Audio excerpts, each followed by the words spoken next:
요즘 방송에서 제공하는 투자 정보는 투자 판단에 대한 조언입니다. 방송에서 제공하는 주식의 가치, 가격 상승 및 가격 하락에 대해서는 방송사에서 보장하지 않습니다.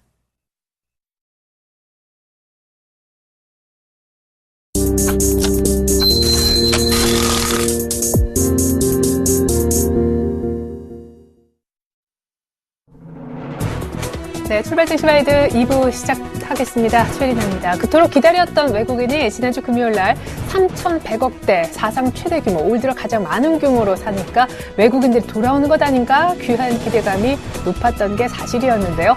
어제 하루 만에 매도로 돌아서면서 약간 실망스러운 표정도 지울 수가 없네요. 물론 많이 팔지 않았습니다. 종가 기준으로 10억 정도밖에 순매도하지 않았지만 장중의 매도 규모는 훨씬 더 컸었고요. 무엇보다 조금 긍정적으로 볼 수 있는 부분이 있다면 장 막판에 300억가량 순매수하면서 매도 공세를 완화시켰다라는 부분 정도겠죠. 외국인들이 이렇게 연속적으로 사주지 못할 때 기관이라도 방어해 줬으면 얼마나 좋겠습니까? 많은 기관이 전일 또 외국인들의 매도 빈자리를 채우면서 같이 매도하자 코스피가 1950선을 내주고 말았지요. 자, 하지만 오늘 모멘텀이 좀 있습니다. 박근혜 정부에서 경제혁신 3개년 계획을 오늘 10시에 발표하겠다라고 얘기했는데 1시간 반도 채 남지 않았습니다. 오늘 우리 증시 그리고 관련된 섹터 수혜주 박근혜 휴가로 웃을 수 있을까요? 일단 한만 뉴욕 증시는 서비스 지표 부진에도 불구하고 M&A 모멘텀 때문에 S&P 500이 장중 사상 최고치를 경신하는 등 신기록을 세우기도 했습니다. 출발 증시와이드 2부입니다.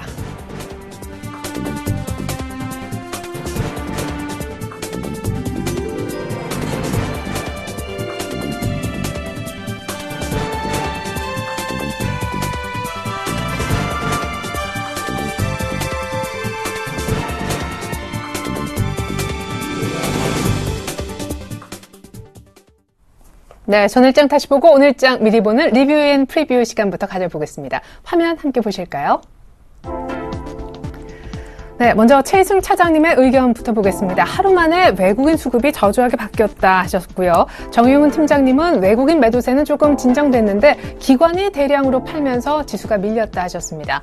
김혜란 연구원님은 업황 턴어라운드 기대감에 시멘트 관련 기업들이 나란히 52주 신고가를 쓰는 등 강세를 띈 것이 특징이었다 하셨고, 김영겸 팀장님은 중국 시장 영향에 따른 어제 조정이었다 하셨습니다. 중국의 대도시 주택 가격이 전년 동기 대비 10% 가까이 급등하면서 규제 우려가 커지며 중국장이 2% 가까이 급락한 게 우리 시장의 투자 심리를 얼어붙게 만들었다, 이런 얘기시겠죠. 안상현 대리님은 의도적인 관망 느낌이 강했다라고 의견 남겨주셨네요. 자, 오늘 장은 어떻게 될지 프리뷰입니다. 최희승 차장님과 중간에 있는 김혜란 연구원님은 의견이 같으십니다. 경제혁신 3개년 계획을 주목하자, 관련 종목까지 체크해보자라는 의견이고요. 곧바로 네 번째 줄을 먼저 보면 김영겸 팀장님은 간밤에 모바일 월드 콩그레스 2014에서 삼성전자가 갤럭시 S5를 공개했는데 그 효과를 좀 여파를 체크해볼 필요가 있는 날이다 하셨습니다. 다시 두 번째 줄로 올라가 보죠. 정용훈 팀장님은 글로벌 경기 회복 기조 속에 외국인 자금이 좀 돌아올 것으로 기대한다 하셨고, 마지막 줄에 있는 안상현 대리님의 의견은요, 코스피가 박스권 상단을 돌파할지 그리고 1950선에 안착할지 이 두 가지 사항을 같이 좀 주목하자라고 의견 주셨습니다. 오늘은 외국인의 귀환을 기대하고 계신 IM투자증권 여의도본사 영업부의 정용훈 팀장 연결해서 자세한 얘기 들어보겠습니다. 안녕하세요. 네, 안녕하세요. 네, 제한적이나마 외국인들이 매수 전환하려고 하는 조짐이 보여지고 있긴 한데 외국인의 귀환을 기다리고 계신 듯하네요. 오늘 경제혁신 3개년 계획도 발표가 될 텐데 수혜주도 같이 분석해 주시면 좋겠습니다. 네, 아무래도 국내 시장이 역시나 상승 흐름을 계속해서 이어가려면 무엇보다 이제 외국인의 매수세가 이제 절실한 시점이다라고 좀 볼 수가 있겠는데요. 아무래도 이제 국내 증시에 미치는 영향, 외국인에 미치는 영향이 너무나도 크다 보니까 결국엔 지금 최근에 이제 외국인이 다시 이제 순매수세로 전환하느냐 여부에 따라서 지수의 흐름이 방향성이 좀 좌우되지 않을까 그렇게 생각을 하고 있습니다. 그렇지만 최근에 그 글로벌 이제 경기 회복 기조세가 계속해서 좀 이어지고 있는 가운데 어느 정도 이제 경제 지표들이 상당히 좀 긍정적으로 좀 나타나고 있는 상황이어서 외국인 자금들의 점진적인 좀 귀환이 좀 기대가 되고 있는 시점이지 않나 생각을 하고 있고요.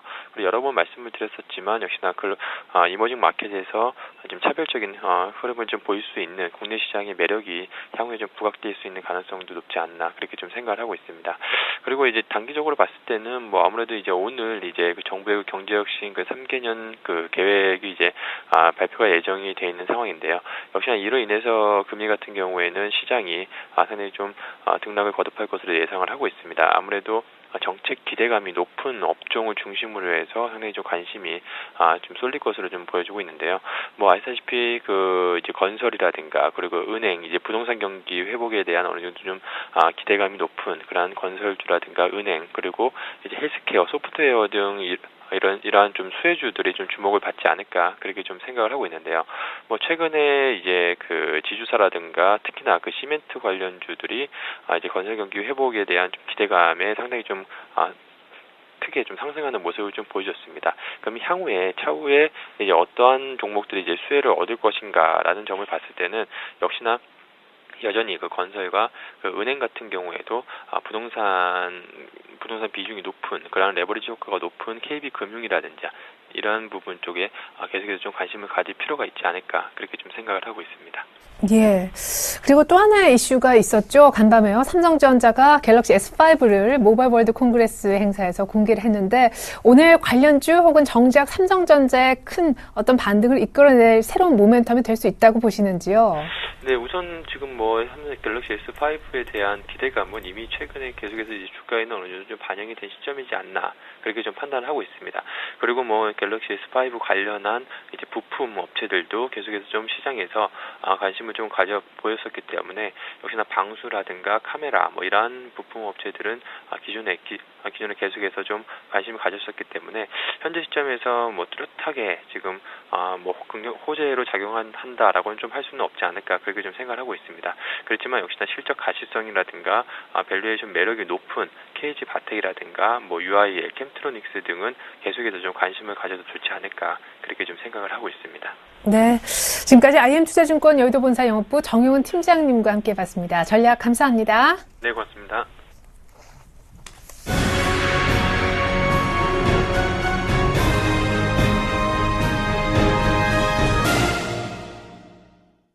네, 본격적으로 어제부터 발빠른 투자자들은 지난주부터 관심을 갖고 계실 만한 이 내용을 가지고 오늘 넘버원에게 듣는다 시간 진행하겠습니다. 현대증권 류영석 투자전략팀장님 연결해보죠. 팀장님 안녕하세요.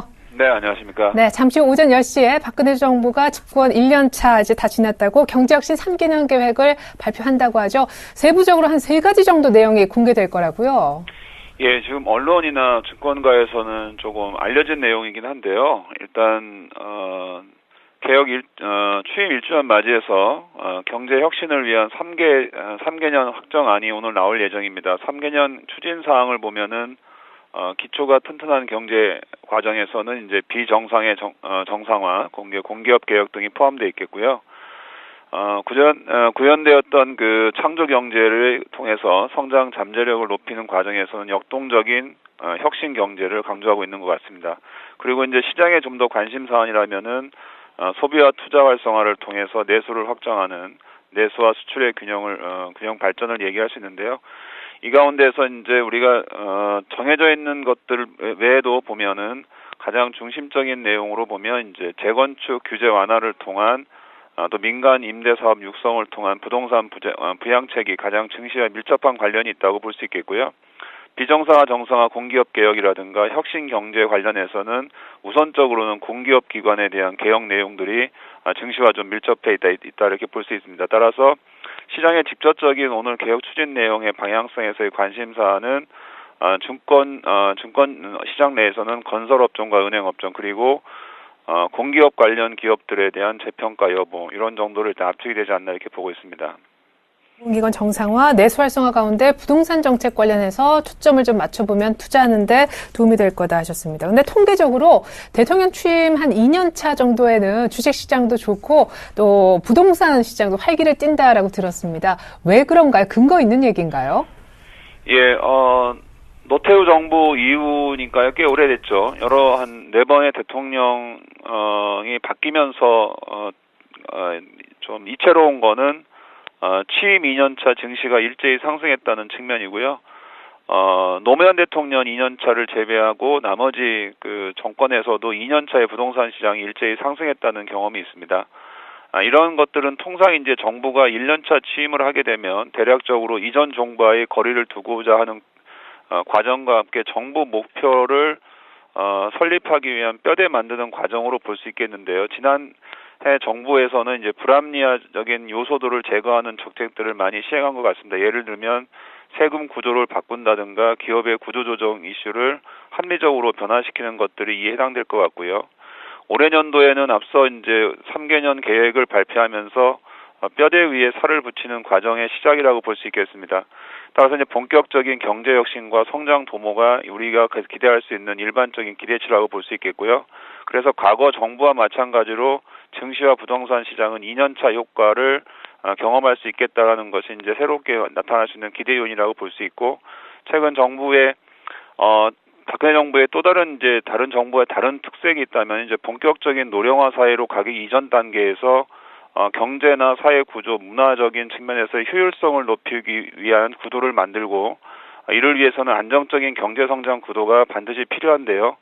그런 관점에서 무엇보다 노령화 사회의 기반이 될 수 있는 증시나 부동산과 같은 자산 시장의 안정성과 효율성 문제 등을 직접적으로 거론할 가능성도 매우 높다고 보고 있습니다.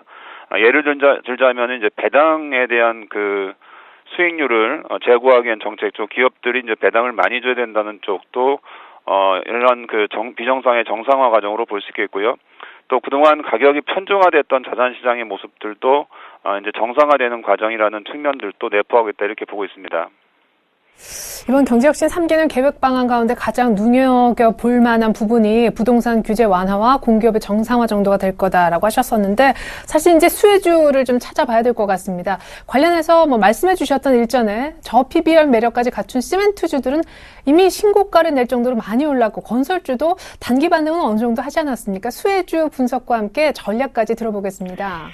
예, 가장 큰 맥락에서 본다면 이제 세부적으로는 5대 서비스업 육성, 5대 개혁 과제 이렇게 돼 있는 부분이 있습니다. 의료하고 보건, 관광, 소프트웨어, 그다음에 금융 이런 개혁들이기 때문에요. 나열되어 있는 순서로 본다면은 의료 사업이나 병원 산업, 또 바이오 산업, 그리고 우리 하나투어나 이런 호텔 오실라 같은 관광 서비스 산업에 대한 관심, 또 소프트웨어, 즉 소위 말하면 IT의 기반이 될 수 있는 소프트웨어 산업이라든가 이런 베이스들을 좀 관심을 갖겠지만, 사실 이런 부분들은 올해 연초부터 지속적으로 주가에 많이 반영돼 있는 만큼 아마 기대치 자체는 이제 조금 반감돼 있을 가능성은 있습니다. 그래도 하더라도 테라 제이텍스라든가 차바이오엔, 그다음 아이센스, S1, 또 미래를 좀 노인화 사이를 본다면 이제 SK 브로드밴드 같은 VOD 업체 같은 경우도 좀 관심권이 들 가능성이 있고요. 공기업 정상화는 마찰이 좀 있을 가능성은 높지만, 그래도 정부 주도하에 가장 큰 개혁 과제 중에 한 부분의 축이라는 점에서 보면 한국가스공사라든가 한국전력 같은 기업들이 재조명될 수 있는 계기도 될 수 있다 이렇게 보고 있습니다. 가장 중요하게 더 보는 거는 역시 이런 정부의 2년차 개혁 구조 자체를 통해서 정부가 요구하는, 시장에 바라고 있는 바는 효율성과 자산 시장이라는 결론을 가지고 있다고 보고 있습니다. 즉 시장이 갖고 있는 여러 가지 자산 시장의 인식을 좀 바꾸고요. 경제 구조를 바꿔서 경기의 성장을 도모하고자 하는 것이 취임 2년차 정부의 목표라는 점에서 보면 여전히 건설업종, 그에 해당될 수 있는 은행업종, 그리고 최근 곽강을 받고 있는 시멘트나 페인트나 같은 건자재 업종 쪽에 관심은 좀 더 이어질 가능성이 높고요. 전체적으로 부동산 정책의 성공 여부가 나머지 성공 여부와도 상당히 관련이 있을 가능성이 높기 때문에 정부에서는 우선적으로 부동산 시장에 대한 정책을 상반기에도 좀 더 강화시킬 가능성이 매우 높다라고 생각하고 있습니다. 네, 어떻게 보면 1차 경제혁신 3개년 계획 방안의 수혜주는 건설 섹터 혹은 은행 섹터 정도로 볼 수도 있겠네요. 한 가지 추가 질문 드리고 싶은 부분은 이 경제혁신 3개년 계획 발표로 인해서 중소형주 반등 탄력이 더 연장되는 정도로 그칠지 아니면 더 강화될지, 사실 최근에 삼성전자가 바짝 오르면서 투자 심리가 다시 대형주로 좀 가고 있는 그런 분위기도 형성돼 있잖아요. 어떻게 보십니까? 대형주와 중소형주의 관계에 있어서 지금 보게 되면 이제 대형주 대비 소형주의 어떤 갭이라고 할까요? 체감하는 정도는 일단 키를 맞췄다고 볼 수 있겠습니다. 즉 대형주가 못 가는 과정에서 중소형주만 더 가기에는 중소형주 자체가 갖고 있는 상대적인 가격이나 이런 그 심리 상태는 좀 정점이라고 보고 있습니다. 여기서 중요한 건 이제 대형주가 같이 올라가주면서 중소형주가 탄력을 더 받는 거는 남아있다 이렇게 보고 있거든요. 그래서 지수상으로 보면은 역시 코스피가 계속 하락하는 패턴이냐 아니면 상승 패턴이냐가 중요한데요. 일단 저희들은 그래도 코스피가 상승 패턴 쪽에 좀 가깝다고 보고 있습니다. 그렇다고 해서 뭐 삼성전자 이번 갤럭시 5 발표가 큰 반향을 일으키지 못한다는 측면에서 보면은 역시 지수 측면에서 보면 지수는 제한적인 상승이나 단계적 상승을 할 가능성이 높기 때문에 오히려 이런 그 지수의 안정적인 측면과 단계적 상승은 역으로 말씀드리면 중소형주가 좀 더 시장에 관심을 모을 수 있는 안전판 역할도 충분히 가능하다 이렇게 보기 때문에요.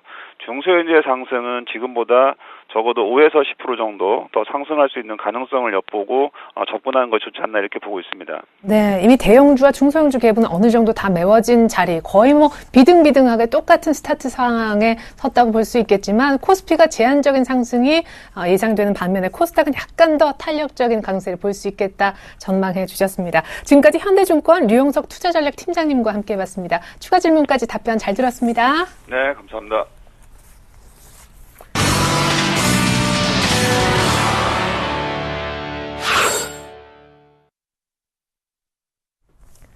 네, 개장 10분은 채 안 남았고요. 5분 정도 이상은 남겨두고 있습니다. 오늘장 개장 전후 분위기 브리핑 해주시고 또 전략까지 세워주실 두 분의 전문가부터 소개해드리죠. 지금 제 옆 스튜디오에는 골든이글 투자자문 정태근 팀장님이 나와 계시고요. 멀리 압구정 지점에서는 메리츠 종금증권 김근호 연구원님이 도움 말씀 주시려고 기다리고 계십니다. 두 분 안녕하세요. 네, 안녕하십니까. 네, 자 먼저 오늘 시장 예상치부터 좀 여쭤봐야 될 것 같습니다. 정태근 팀장님, 일단 오늘 정책 모멘텀이 좀 대기가 돼 있는 상황이잖아요. 어제는 좀 빠졌었고요. 네. 일단 뭐 정책 모멘텀들 같은 경우 전체적으로 어떤 내수주들을 얼마만큼 상승을 이끌 것인가 좀 관건이 될 것 같은데요. 일단 뭐 테마성을 볼 수 있는 리모델링이라든지 그리고 바이오 섹터 쪽에서 어떤 큰 모멘텀이 될 수 있겠지만 우리가 좀 생각해야 될 부분은 전통적인 어떤 내수주를 할 수 있는 유통주라든지 그리고 그와 관련된 건설이라든지 이런 섹터에 얼마만큼 호재가 되냐 좀 중요하지 않겠는 생각을 하고 있습니다. 아울러 금융 섹터도 마찬가지가 좀 되지 않겠는 생각이 되고 있고요. 어쨌든 한번 뭐 새로운 경제 개혁에 대한 부분들이 나오고 있기 때문에 이 정책 기대감 한번쯤 기대를 해보자 이렇게 말씀드리면서 전체적인 어떤 시장보다는 아무래도 섹터별로 제한이 될 가능성에 대한 부분도 좀 말씀을 드리도록 하겠습니다. 자, 오늘 시장 전체적으로 현재 상승 출발을 하고 있는데요. 코스피 같은 경우에는 현재 0.55% 정도 상승 출발이 예상이 되게 되면서 1960포인트 현재 바짝 다가서는 모습이 현재 보여지고 있고요. 코스닥도 마찬가지로 코스피와 동반 상승이 현재 출발이 예상이 되고 있습니다. 0.29% 정도 상승한 527포인트 정도 상승 출발이 예상이 되고 있는데요. 오늘 어떤 시장 전망 팁 같은 경우에는 최근에 조금은 장기권이 될 수 있는 코스피 같은 경우는 1960포인트 그리고 코스닥은 530포인트 돌파가 과연 이루어질 것인가 좀 체크해 보시는 게 좋지 않겠는 생각이 들고 있고요.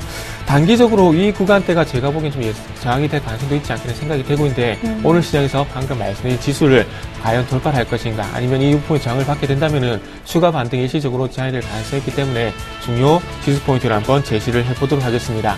자, 그래서 이 지수 같은 경우 말씀드렸듯이 일단 수급적인 부분도 상당히 중요할 것 같은데 외국인들이 지금 현재 최근에 와서 현물 매수 쪽 힘이 약간 좀 빠지는 모습이 연출이 되고 있습니다. 그렇기 때문에 얼마만큼 외국인들이 시장에 참가를 해주게 되면서 시장을 이끌어주냐가 중요한데 그러기 위해서는 아무래도 현물 쪽보다는 선물 쪽도 좀 중요할 것 같습니다. 선물 어디 매도 쪽으로 전환이 되는데 과연 매수 쪽으로 전환이 되는지 한번 체크를 해보시고요. 그것뿐만 중요한 것은 마찬가지로 현물 쪽과 관련된 시장 베이시스가 될 수 있을 것 같은데요. 최근 시장 베이시스가 백오데이션 쪽으로 넘어가게 되면서 조금 걱정이 되는 모습들이 나왔었지만 저는 장 마감 쪽에서 매수 콘텐커 쪽으로 전환이 되면서 마감이 됐습니다. 적어도 콘텐커 쪽 계속해서 유지가 되게 된다면 아무래도 시장에 대한 전망들은 긍정적으로 봐도 되지 않겠는 생각을 하고 있고요. 추가적인 상승은 제한이 되더라도 하방 격세에 대한 부분들은 신뢰를 조금 가지셔도 되지 않겠나 생각을 하고 있습니다. 네.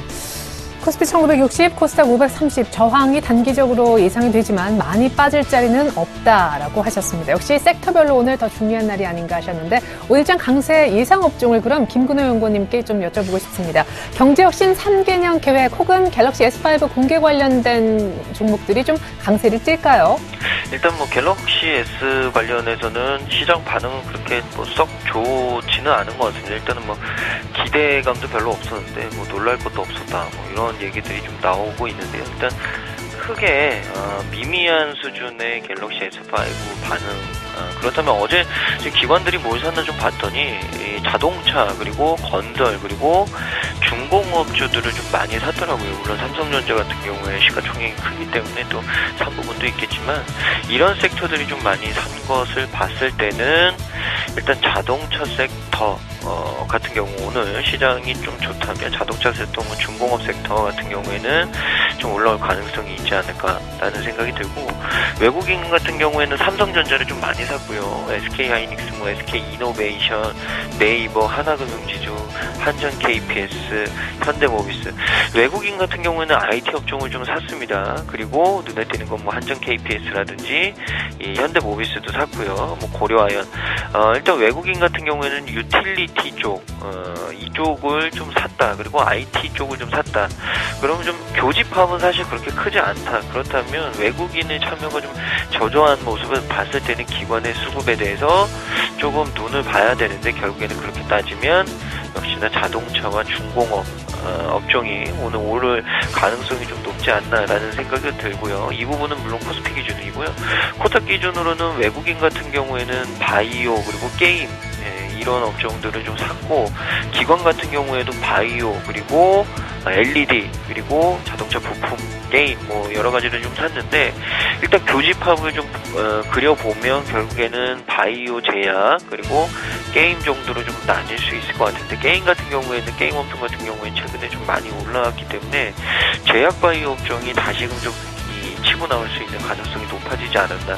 일단 오늘 뭐 박근혜 정부의 이 경제 3개년 계획에 대한 부분 발표가 있는데 이 부분이 일단은 제약 바이오 쪽에도 좀 많이 포커스가 좀 이루어지는 것 같습니다. 그러니까 헬스케어 업종이라고 불리는 광의의 바이오 업종에 대해서 굉장히 좀 긍정적인 기대감들이 나오고 있는데요.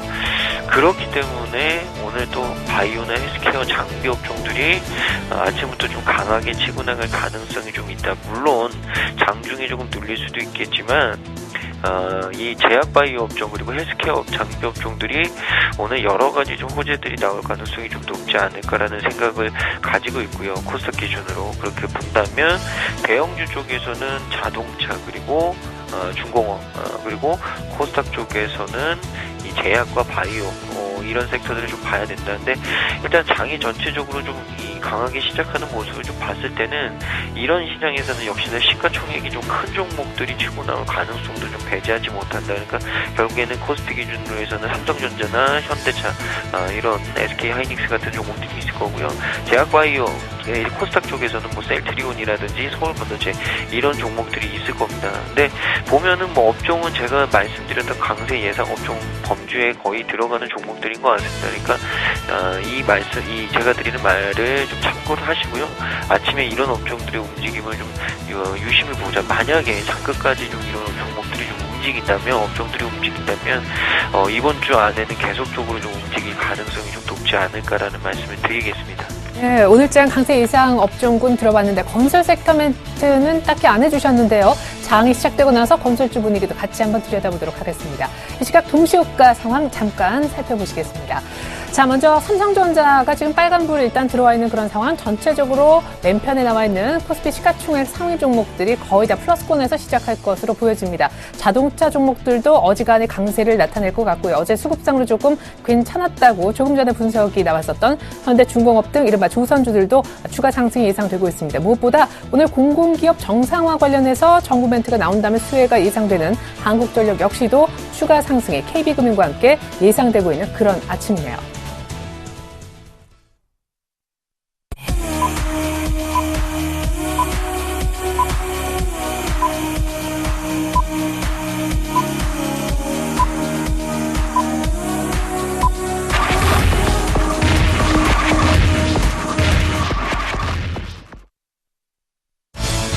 네, 2월 25일 화요일 우리장 개장을 했습니다. 1시간 뒤에 박근혜 정부의 경제혁신 3개년 계획이 발표된다는 점 다시 한번 알려드리면서 오늘장 개장 분위기부터 알아보겠습니다. 정태현 팀장님.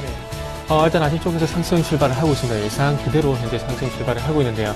일단 코스피 지수 같은 경우에 1957포인트 0.46%가량 현재 상승 출발을 하고 있습니다. 아쉽게도 1960포인트 목전에서 현재 출발을 하고 있는데 오늘 과연 회복이 되는지 한번 체크를 해봐야 될 것 같고요.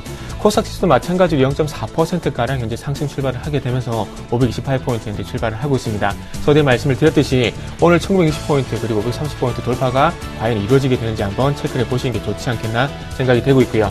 자, 환율이 하락 출발을 하고 있습니다. 지금 환율이 상승적으로 전환이 됐는데요. 4원 정도 마이너스 출발을 하게 되면서 1,070원 현재 출발을 하고 있습니다. 오늘 이렇게 된다면 외국인 쪽에서 매도가 나오게 된다면 상당히 가파르거나 약세 쪽으로 진행이 될 가능성이 클 것 같은데요.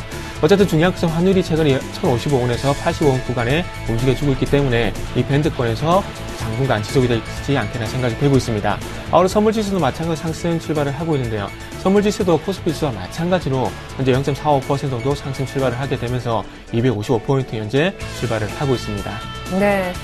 자, 이렇게 해서요. 저희가 코스피는 1963 부근 정도에서 소폭이지만 강세 출발했음을 전해드렸고요. 코스닥 역시 530점 부근까지 플러스권에서 시작하고 있음을 알 수가 있었습니다. 달러원 상황은 잠시 뒤에 더 자세하게 짚어드리겠고요. 일본 증시 어떻게 시작하고 있는지 한번 짚어볼까요? 일본이 어제 소폭 내렸었는데 오늘은 1%대 정도 다시 한번 힘을 내보는군요. 니케이 기준으로 15,000선이 일단은 회복되고 있는 아침 상황. 다시 한번 전해드렸습니다. 시가총액 상위주 스타트 상황도 한번 알아보겠습니다. 먼저 코스피 쪽부터 확인해 보겠습니다. 삼성전자가 갤럭시 S5 베일을 벗은 이후에도 그렇게 큰 상승 탄력은 보이지 않네요. 그냥 적당히 133만 원대 유지하는 정도이고요. 현대차 플러스권에 들어와 있고 하이닉스는 삼성전자 오름세에 비해서 소폭 조금 쉬어가는 양상입니다.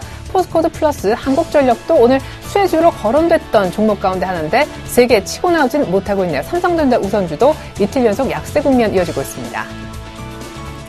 자, 기아차도 오늘 현대차와 함께 플러스, 그리고 현대중공업이 1% 이상, 지금 화면에 보이는 종목 가운데는 가장 강한데 오늘 전반적으로 자동차와 유럽 쪽의 지표가 좋게 나와서 그럴까요? 조선주들 일제히 1% 이상씩 반등세를 보여주고 있습니다. 신한지주, 오늘 금융 쪽도 경제혁신 3개년 계획의 수혜 섹터로 분류가 됐었는데 신한지주 역시 오늘 빨간불 들어와 있습니다. 자, 이번에 코스닥 시가총액 상위주 아주 간략하게만 보죠. CJ 오쇼핑은 유일하게 파란불이지만 나머지 종목들은 소폭이지만 다 오르고 있습니다. 일단은 셀트리온 0.6% 정도 상승합니다만 아직 48,000원, 48,000원 후반 혹은 9,000원대 구간 전고점까지는 못 가는 것 같네요. 서울반도체도 소폭만 상승, 그렇지만 오늘 파라다이스가 힘을 좀 내는 듯한 양상입니다. 아직까지 셀트리온이 조금 조용한 그런 모습이네요. 오늘 바이오 섹터 기다리고 있었는데요. 자, 시가총액 상위주 분위기는 짚어드렸고요. 오늘장 강세 예상 업종을 미리 짚어주셨던 김근호 연구원님께 현재 강세를 띄고 있는 섹터가 정말 아까 예상과 맞아 떨어지고 있는지 다시 한번 여쭤보도록 하겠습니다. 김근호 연구원님. 네, 일단 코스피 기준으로는 뭐 제가 말씀드렸던 자동차 그리고 뭐 중공업주들 강하게 좀 올라가고 있는 모습들을 좀 보여주고 있고요. 뭐 화학 그리고 금융주들, 뭐 기계업종 다 좋은 것 같습니다. 근데 일단은 지금 제일 강한 업종은 이 섬유유복 업종이다라는 말씀을 좀 드리고 싶고, 뭐 일단은 섬유유복 업종도 굉장히 좀 강한 모습을 좀 띄고 있다라는 말씀을 드리고요. 코스닥 쪽에서는 일단 이 오락문화와 관련된 엔터와 관련된 종목들도 굉장히 좀 괜찮다. 그리고 여러 가지 좀 종목들이 혼재되고 있는데, 일단 오락문화, 뭐 컴퓨터 서비스 그리고 디지털 콘텐츠, IT 부품주들이 좀 상승하는 모습을 좀 보여주고 있습니다. 그리고 그 다음으로 이제 의료정밀기기 그리고 제약 이런 업종들이 좀 상승을 하고 있는데, 일단 전체적으로 좀 강하게 시작을 했기 때문에 역시나 시가총액이 좀 큰 종목들도 같이 좀 동반적으로 상승하고 있는 모습을 좀 보여주고 있고요. 대형주 쪽에서는 역시나 전일에 좀 기관들이 좀 많이 샀었던 이 자동차 그리고 또 최근에 긍정적인 의견을 받고 있는 금융업종, 은행업종이 좀 치고 나가고 있고, 뭐 조선과 화학업종 같은 경우에도 뒤를 계속적으로 좀 따라가고 있기 때문에 오늘은 이런 업종들이 좀 계속적으로 강할 가능성이 좀 높지 않나라는 생각이 들고, 코스닥 역시도 뭐 컴퓨터 서비스, 뭐 IT 그리고 의료정밀기기 이런 업종들이 오늘 내에서는 계속적으로 좀 강할 수 있다. 일단은 역시나 오늘 박근혜 정부의 발표와 관련된 업종들이 전체적으로 좀 강한 모습을 좀 보이고 있구나, 이런 부분으로 좀 이해를 해주시면 좋을 것 같습니다. 자, 이렇게 해서 강세 예상 업종에 이어서 강세 실제 보이는 업종군까지 알아봤습니다. 이제 한 5분 정도 됐으니까요. 수급 윤곽이 좀 드러났을 것 같은데 코스피가 다시 1960선에 육박하고 있는 아침, 오늘 외국인이 현물에서 약간 사면서 시작하는 것 같네요. 일단 현물 쪽은 매수를 하면서 출발을 하고 있는데 네네. 선물 쪽은 지금 매도 출발을 하고 있습니다. 일단 외국인들 현물 쪽 시장 먼저 살펴보게 된다면은 전일 쪽에 78억 정도 매수 전환이 되게 되면서 오늘도 여전히 매수 출발을 하고 있는데요. 현재 외국인들은 129억 정도 현재 매수 출발을 하고 있습니다. 전일 그 매수를 보였던 개인들은 49억 정도 매도 출발을 하고 있고요. 그리고 전일 700억 정도 매도를 보였던 기관들 같은 경우에는 이제 86억 정도 매도 출발을 하고 있습니다. 전체적 금융투자 그리고 상업펀드, 연기금 쪽에서 매도가 나오고 있는 것들이 기관 수급에 전체적인 영향을 미치고 있고요. 전일 그 선물 쪽에서 매도를 보였던 외국인들이 오늘도 여전히 선물 쪽에서 매도 출발을 하고 있습니다. 143계약 정도 현재 매도 출발을 하고 있고요. 코스닥 쪽도 한번 살펴보게 된다면 전일 외국인들이 매도로 전환이 되게 되면서 50억 정도 매도 전환이 됐었는데 오늘 아침 쪽에서도 마찬가지로 8억 정도 매도 출발, 개인은 이제 7억 정도 매수 출발을 하고 있습니다. 하지만 기관 쪽에서는 아직까지 어떤 수급의 반영성을 찾지 못하는 모습들이 현재 보여지고 있고요. 업종 출발 상황도 한번 살펴보게 된다면은 일단 코스피 쪽 같은 경우에는 현재 외국인들이 129억 정도 매수 출발하고 있는 상황 속에서 화학 섹터가 19억, 그리고 철강금속 섹터 12억, 전기전자 IT 섹터가 이제 30억, 운수장비 섹터 25억 정도 매수 출발을 하고 있는데요. 전기전자 운수장비 같은 경우 전체적으로 IT 섹터와 그리고 자동차, 조선주에 골고루 매수 출발을 하는 것이 아닌가 분석이 되고 있습니다. 자, 코스닥 같은 경우에는 일단 외국인 쪽만 살펴보도록 할게요. IT 하드웨어 쪽에서 5억 정도 매도 출발, 그리고 통신 방송 섹터가 현재 1억가량 현재 매도 출발을 하고 있습니다. 네, 외국인들이 선물 쪽은 아니지만 현물 쪽, 지금 선물 쪽도 일단은 매수 전환 같이 해 있는 상황입니다. 코스피가 1956선 정도를 가리키고 있는 지금 달러원 개장 상황도 체크해 보겠습니다. IBK 투자증권 윤영교 연구원님 안녕하세요. 네, 안녕하십니까. 네, 우크라이나 정치 불안이 이어지고 있는 가운데 유럽 쪽 지표는 일제히 좋았던 모양인데 미국은 서비스업 지표가 좋지 못했습니다. 엇갈리게 나왔고 NDF에서는 4원 정도 급락했더라고요. 오늘 달러는 어떻게 시작했습니까? 네, 간밤에 발표된 미국과 유럽 경제 지표가 다소 엇갈린 결과를 보이면서 글로벌 외환 시장은 상대적으로 변동성이 완화되는 모습입니다. 미국 2월 서비스 PMI 지수가 전월보다 낮아진 52.7을 기록한 가운데 시카고 여는 전미 활동 지수와 댈러스 여는 제조업 지수 등 미국 체감 지표가 일단 일제히 하락한 것으로 나타났는데요. 다만 세부 항목별로 보면 날씨 영향에 따른 일시적인 부진 쪽에 무게가 실리는 것 같습니다. 댈러스 연은 지수의 경우 생산 지수와 출하 지수는 상승하는 등 내용 면에서는 그다지 나쁘지 않은 것으로 나타나 시장 영향은 제한적이었습니다. 반면에 유로존은 1월 소비자 물가 상승률이 예상치보다 높은 전년 대비 0.8%로 확정됐고 독일의 IFO 기업 환경 지수 역시 예상치를 상회한 111.3포인트로 발표됐습니다. 이에 따라 달러 유로 환율은 전일과 비슷한 달러당 1.37달러대 부근에서 거래가 이루어지고 있고 엔달러 환율 역시 어제와 비슷한 102.5엔 안팎에서 등락하고 있습니다. 어제 서울 외환시장에서 원달러 환율은 역에 달러 매수세가 유입되면서 전거래일 대비 2.4원 상승한 1074.5원의 거래를 마감했습니다. 장 초반에는 전일 달러 강세 영향으로 상승 출발했습니다만 이번 주 미국 GDP와 내구재 주문 지수 등 주요 미국 실물 경제 지표 발표를 앞두고 완만하게 하락했는데요. 간밤 여기 NDF 시장에서 원달러 환율은 전일 서울 외환시장 현물환 종가 대비 4원 하락한 1074.5원에 최종 호가됐습니다. 여러 가지 불확실성이 잠재하고 있긴 합니다만 미국과 유럽 증시가 상승 마감하면서 시장에 대한 조심스러운 낙관론이 다소 우세한 상황이라 오늘 원달러 환율은 소폭 하락할 것으로 예상됩니다.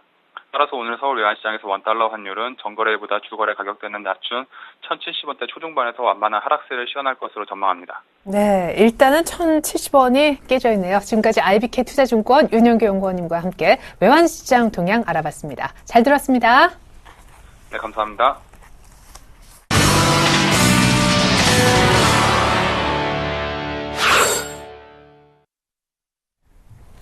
네, 코스피가 1950선 중반 정도로 반등해 있는 아침 돌발 종목 알아봅니다. 첫 번째는 유로존 지표 호조 덕분인지 조선주가 일제히 강세를 띠고 있습니다. 현대중공업 아까 시가총액에서 분위기 좀 짚어드렸었는데 오늘 가장 강합니다. 2%대 중반까지 올라서면서 23만 원까지 찍고 있네요. 두 번째 돌발 종목은 동양증권입니다. 매각 입찰을 지금 코앞에 두고 있는 상황에서 강세로 아침 출발했고요. 8호가 4년 만에 흑자 전환했다고 해요. 이 때문에 관리 종목 지정 우려가 해소됐다는 분위기여서 급등하고 있네요. 그리고 어제 이어서 미세먼지 관련 종목들이 이틀째 강세입니다. 어제 50은 가격 제한폭까지 올랐는데 오늘 추가 급등까지 나오고 있습니다. 이렇게 네 가지 돌발 종목군을 압구정으로 가서 다시 들어보겠습니다. 김근호 연구원님, 조선주부터 분석 부탁드립니다. 네, 일단 뭐 미국 지표는 뭐 전체적인 외형은 좀 부진으로 나왔는데 뭐 내부적으로는 역시나 환경적인 영향 탓, 그러니까 크게 뭐 영향이 없었다, 오히려 잘 마무리됐다. 그리고 오히려 유로존 지역은 독일 쪽에서 지표가 좀 잘 나오면서 유로존 지역의 이 전체적인 경기 분위기는 좀 괜찮다라는 분위기가 좀 형성이 됐고요. 역시나 유럽 선사들이 가장 주요한 어떤 고객으로 좀 작용하고 있는 이 조선업체들, 여러 가지 업체들, 일단은 그런 분위기를 좀 편성을 한 것도 있고, 오늘 또 전체적으로 좀 장이 좋게 시작을 했기 때문에, 오늘, 뭐 시가총액이 좀 큰, 이 조선 관련된 종목들이 전체적으로 좀 좋은 모습을 보여주고 있는데요. 일단 최근 흐름은, 전일에도 제가 그 조선 쪽 중공업 회사들을 기관들이 좀 많이 닿다니까 최근에 수급 흐름은 좀 그렇습니다. 바닥권에서 어느 정도 좀 반등 구간으로까지 좀 수급들이 좀 유입이 되면서 주가가 좀 반등을 보여줬고요. 그런 의미에서 바닥 구간을 좀 탈피하는 과정에 있었던 중공업주들이기 때문에 오늘 같은 날은 당연히 좀 좋을 수밖에 없지 않나라는 생각을 좀 가지고 있고, 그렇다면 이제 여기서 좀 중요할 것 같습니다. 과연 여기서 한 번 더 좀 치고 나갈 수 있느냐 없느냐, 이 부분이 좀 중요할 것 같은데, 일단 전체적으로 이 초반, 그러니까 2014년도 초기에 있던 수주 부분에 대해서는 어느 정도는 좀 긍정적인 분위기는 좀 엮어가고 있는 것 같습니다. 대우조선해양 같은 경우 이 수주가 일단은 LNG선 8척 수주를 하면서 수주 목표에 대해서 굉장히 좀 강한 어떤 기대감을 좀 형성하게 만들었는데, 이 부분을 좀 봤을 때는 일단은 조선업체들이 2014년 들어서 상반기에 좀 수주에 대한 긍정적인 시그널들을 좀 보여줄 수 있다라는 생각은 가지고 있다. 근데 바닥권에서 이미 올라왔고, 과연 여기서 얼마만큼 더 치고 나갈 수 있는지, 그리고 치고 나가기 위해서는 수주뿐만 아니라 역시나 수급적인 측면들이 조금 더 강하게 유입이 돼야 되지 않을까. 이 부분도 꼭 참고를 하셨으면 좋겠다라는 말씀을 드리고요. 동양증권 같은 경우에는 매각 본입찰 마감 때문에 강세를 좀 보여주고 있습니다. 26일 매각 우선 협상 대상자를 선정하게 되는데, 일단 본 입찰은 25일 마감되게 되고요. 금융투자업계에서는 대만 유안타증권의 단독 입찰 가능성이 큰 것으로 좀 보고 있습니다. 유안타증권 같은 경우 이달 초 인수의향서 접수 마감 때도 단독으로 LOI를 제출을 했었고요. 인수의향을 밝혔던 사모펀드 등 세 곳은 아직 본입찰에 참여하지 않은 것으로 좀 알려져 있습니다. 일단 매각 주관사인 딜로이트 안지회계법인은 오는 26일 우선 협상 대상자를 선정을 하고요. 다음 달 14일 정기 주주총회를 거쳐서 4월께 이 모든 매각 절차를 마무리할 계획을 가지고 있습니다. 그러니까 일단은 본입찰이 좀 마감이 되면서 결국에는 동양증권이 새로운 주인 찾기에 나선 부분이 더욱더 확실해졌고 공공연해졌다. 이 부분 때문에 투자자들이 조금은 화색을 보여주고 있는, 박수를 쳐주고 있는 부분이 아닐까라는 생각이 듭니다. 그래서 일단 워낙 뭐 여러 가지 이슈들로 바닥권이 있는 주가이기 때문에 뭐 오늘 본입찰이 마감이 됐다고 해도 그렇게 강한 상승이었던 무드는 분명히 아닌 것 같고요. 오히려 우선 협상 대상자가 선정이 되고 여러 가지 좀 정상화 단계에 대한 계획들이 좀 이 공표가 돼야, 그래야 주가가 좀 반응이 강하게 나오지 않을까라는 생각을 좀 말씀을 드리겠습니다. 그리고 다음 종목이 8호인데요. 일단 영업 흑자로 관리 종목에서 좀 해소될 수 있다. 관리 종목에서 나올 수 있다, 탈피할 수 있다라는 부분 때문에 좀 오늘 강하게 이 주가 흐름이 나오고 있는데요. 지난해 영업이익 13억 6천만 원 정도 전년 대비해서 흑자 전환했다고 공시를 했고요. 4년 연속 영업 손실이었는데 관리 종목 지정이 돼 있었던 부분, 될 수 있었던 부분, 그러니까 우려감, 관리 종목으로 지정될 수 있다는 우려감이 일단은 해소된 부분에 대해서 굉장히 좀 강하게 주가가 드라이브가 걸리는 것 같고요. 또 정부가 북한의 구제역 관련 소독약을 지원한다고 밝힌 점도 일단 이 파루의 어떤 주가 상승을 좀 부채질하는 원동력이 좀 되지 않았나라는 말씀을 좀 드리고 싶습니다. 그래서 일단 흑자 전환은 이뤄냈고 주가는 어느 정도 조정을 거쳤고 그리고 또 대외적인 또 이슈도 있고 그러니까 제가 봤을 때는 뭐 상승 분위기는 조금 더 탈 수 있지 않을까라는 말씀을 좀 드리겠습니다. 그리고 마지막 종목은 미세먼지 관련된 종목들인데 일단 지금 뭐 중국뿐만 아니라 대한민국도 그렇고 이 미세먼지에 대한 영향권에 있기 때문에 굉장히 좀 안 좋은 환경 분위기들이 있는데 그에 따라서 마스크 관련주들이 전체적으로 좀 올라가는 모습을 보여주고 있습니다. 뭐 50웰, 크론, 크린앤사이언스 이런 종목들이 있는데 물론 테마죠. 일단 그리고 이번 주 내로 조금 해소될 수 있다라는 의견들은 제시되고 있는데 일단 중국발 스모그가 분명히 비단 2번만의 문제일까 이 부분도 좀 고민을 해봐야 될 것 같습니다. 개인적으로는 중국발 스모그 현상은 그렇게 쉽게 없어질 문제는 아니다. 그렇다면 이 50, 뭐 크린앤사이언스 같은 마스크주들의 움직임들은 조금 더 움직일 수 있다. 근데 지금 일단 이틀간 너무 강하게 움직였기 때문에 지금 당장에 어떻게 공격적인 매수를 좀 참여해보겠다. 이 부분은 분명히 아닌 것 같고요. 바닥권에서 좀 사신 분들은 조금 더 홀딩을 해보셔도 된다. 근데 신규로 매수하시려는 분들은 이 매도하기는 그렇게 녹록지 않은 테마 종목이기 때문에 이 부분은 좀 고민을 해보셔야 된다는 말씀 드리겠습니다. 네. 자, 이렇게 해서 저희가 미세먼지 관련 테마까지 살펴봤습니다. 이제 조금 뒤면 경제혁신 3개년 계획 발표가 될 텐데 윤곽은 이미 다 드러나 있는 그런 상황 속에서 오늘 의외로 섬유의복주, 아까 방직업체가 강세를 보인다라고 브리핑을 받아봤는데 이 강세가 어디까지 이어질지 어제 이미 움직였잖아요. 베트남 시장 진출 얘기도 있는데 조금 더 전략 측면에서 알아보는 시간 가져보겠습니다. 한전 KPS가 신고가고요. 어제부터 KG 모빌리어스가 꿈틀하더니 오늘은 또 다날이 급등하면서 전자결제 관련주가 오늘 일제히 좀 강한 모습을 보여주고 있습니다. 사파이어 테크놀로지는 올해 흑자 전환 기대감에 오늘 차트상 상당히 의미 있는 자리에서 올라오고 있고요. 하이닉스가 1% 넘게 빠지고 있는데 자회사인 SK 하이스텍이 세무조사 받는다는 소식 때문이라는 분석이 지금 들어와 있는 상황입니다. 먼저 섬유의복주 방직업체부터 살펴보죠. 네, 예. 일단 뭐 섬유 의류주, 통일방직 뭐 전체적으로 같이 봐야 될 것 같은데요. 네. 일단 뭐 통일방직뿐만 아니라 일신방직 그리고 뭐 대한방직 전체적으로 좀 강세를 보이고 있습니다. 면화 가격도 떨어지고 있다면서요. 네, 예. 예. 뭐 긍정적인 얘기가 계속 좀 나오는 것 같네요. 최근에 그 비금속 광물, 시멘트 관련 섹터들 좀 강세를 보이고 있는데 제가 좀 소외가 됐었던 섹터들 중심으로 해서 강세가 나오고 있다는 부분들이 최근 시장에 좀 가장 큰 특징이 아닌가 생각이 되고 있습니다. 섬유 의류 같은 경우에는 일단 뭐 전체적으로 경제 혁신 개혁 이 부분과 좀 연결시켜서 말씀을 드려야 될 것 같은데 어쨌든 뭐 경제 역시 뭐 내수 경기를 살린다는 것 자체가 어떤 내수를 통한 어떤 유통 그리고 소비를 뭐 개선시킨다는 쪽과 연결시킬 수가 있기 때문에 오늘 만약에 그 섬유 의료주에서 강세를 보이게 된다면 연결해서 유통주라든지 그리고 음식료 관련 섹터들도 경제 혁신 관련주로 묶일 가능성도 좀 있지 않겠는 생각이 되고 있습니다. 그렇기 때문에 어쨌든 뭐 경제 혁신 내수 경기를 살린다, 내수 경기 살린다는 것 즉 내수 소비를 살린다는 얘기가 될 수 있기 때문에 네. 이런 부분들과 연결시켜 보게 된다면 소비가 증가하게 된다면 그와 관련 의류 소비도 증가를 할 것이다. 그런 기대감들로 이어질 수가 있고요.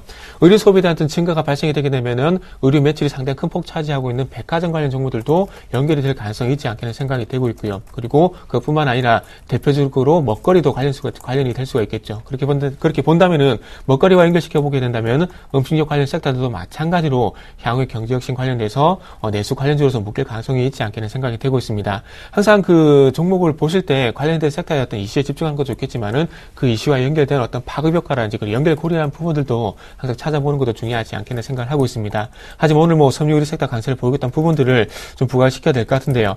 일단 차트적인 패턴을 봤을 때는 뭐 지금 현재 한섬이라는 종목이 이제 27,650원 정도 가격 형성이 되고 있는데 최근에 뭐 1월달 뭐 급락이 좀 나오긴 했었지만은 바닥을 다지게 되면서 반등을 좀 누고 있는 모습들이 좀 연출이 되고 있기 때문에 뭐 하방경색이 나오는 종목들 쪽으로 만약에 반등이 나오게 된다면은 우선적으로 반등을 노려보셔야 좀 말씀드려보고 싶고요.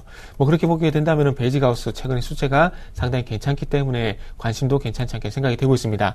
자, 그리고 뭐 방직 관련주도 말씀을 드려야 될 것 같은데 지금 뭐 서두에 제가 대한방직, 일신방직, 뭐 통일방직에 대한 부분들을 말씀드렸는데 일신방직이 5% 급등 그리고 일신방직 5% 그리고 통일방직이 현재 7% 급등을 하고 있는데 상당히 뭐 개인들이 따라가기 힘들게 급등 뭐 상당히 뭐 가파른 급등주 어떤 패턴을 좀 보여주고 있는데 뭐 이 부분은 어쩔 수 없이 관련 테마 이쪽으로 관심을 가질 수밖에 없을 것 같습니다. 뭐 최근에 베트남 진출이라든지 면화 가격 안정 이런 부분들이 모멘텀이 되게 되면서 실적에 대한 얘기 그리고 제2전성기에 대한 얘기가 나오고 있는데 차트 패턴을 봤을 때 이런 종목을 뭐 개인분들께 지금 접근하라고 좀 말씀드리는 건 좀 무리가 있지 않겠는 생각이 들고 있습니다.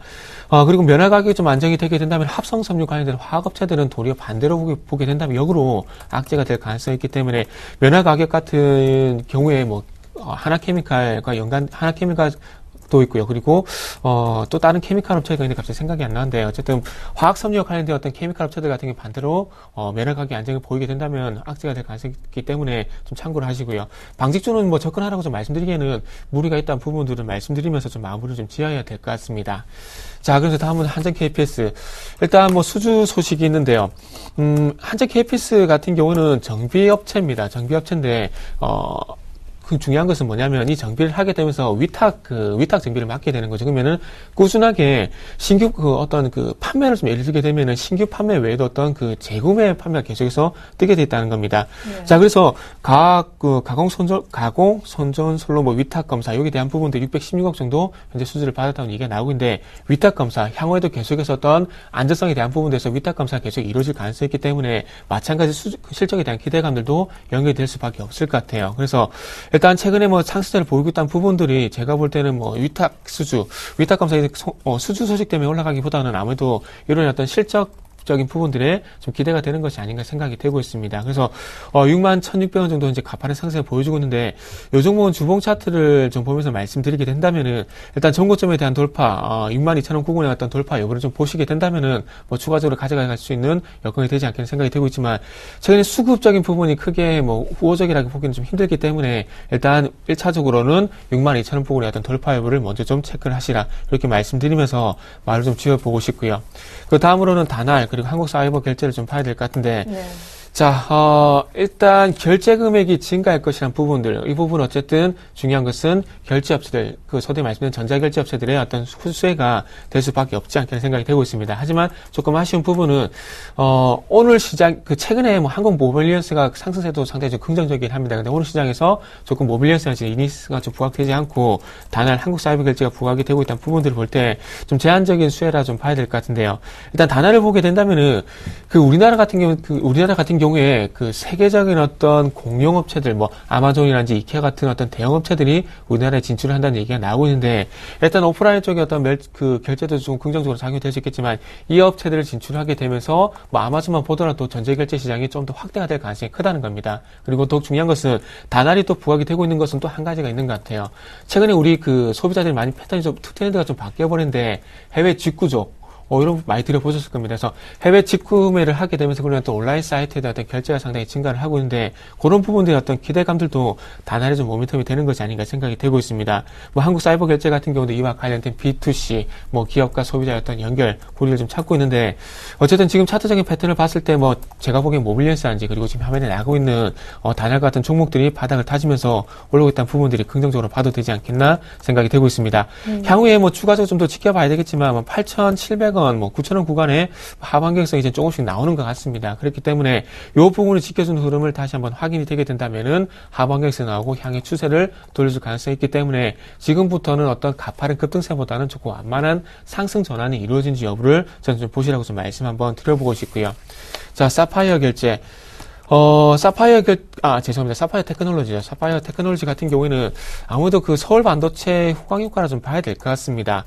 최근에 작년부터죠. 2014년도 같은 경우에 서울 반도체가 계속해서 부각이 됐었던 이유가, LED 조명 시장의 어떤 확대 기대감, 그리고 이런 어떤 실질적인 어떤 실적이 반영이 되게 되면서 가파른 상승을 보이는데, 서울 반도체 같은 경우 올해 2011년도 넘어서는 2011년 영업이익인 1,150억을 넘어서는 한 1,300억 정도 예상이 된다고 합니다. 그렇다면은 실적적인 측면을 봤을 때 LED 조명 시장이 좀 더 커질 것이라는 부분들을 기대를 해볼 수가 있는데 사파이어 테크놀로지 같은 경우에는 LED 인곳을 생산하는 세계 3대 업체입니다. 그러니까 OCI가 폴리실리콘의 어떤 폴리실리콘 부분들을 부각이 되게 하면서 반등을 줬듯이 사파이어 테크놀로지도 마찬가지로 LED 인곳에 대한 부분들이 부각이 되게 된다면은 마찬가지로 긍정적인 주가 흐름이 전개가 되지 않겠나. 그리고 알로 지금 현재 나오고 있는 흑자전에 대한 부분들도 좀 신뢰를 가져도 되지 않겠나 생각을 하고 있습니다. 조명 시장은 계속해서 커질 부분들은 누구나 잘 알고 있고요. 그리고 더 중요한 건 스마트 기기 용 어떤 소재, 요 부분의 어떤 판매 그리고 실적도 증가를 하게 된다면은 사파이어 테크놀로지도 서울 반도체 같은 어떤 수혜가 좀 예상이 되지 않겠는 생각이 되고 있고요. 자, 사파이어 테크놀로지 최근에 상세가 상당히 긍정적이기 때문에 일단 전고점까지 어떤 5만원 부분의 반등은 좀 더 지켜봐야 되지 않겠나 이렇게 말씀드리면서 조금은 긍정적인 의견 좀 드려보고 싶고요. 자, 마지막으로 SK 하이닉스 좀 보도록 할게요. 지금 실적적인 측면 부각이 되게 되면서 2013년 가장 뜨거운 종목을 뽑자면은 서울 반도체 SK 하이닉스가 좀 되지 않겠는 생각이 드는데, 조금 아쉬운 부분은 현재 4만원 돌파가 좀 이루어지지 않고 있는데, 지금 자회사에 어떤 세무조사가 조정으로 가기 위한 어떤 빌미를 조금은 제공을 한 것이 아닌가 생각이 되고 있습니다.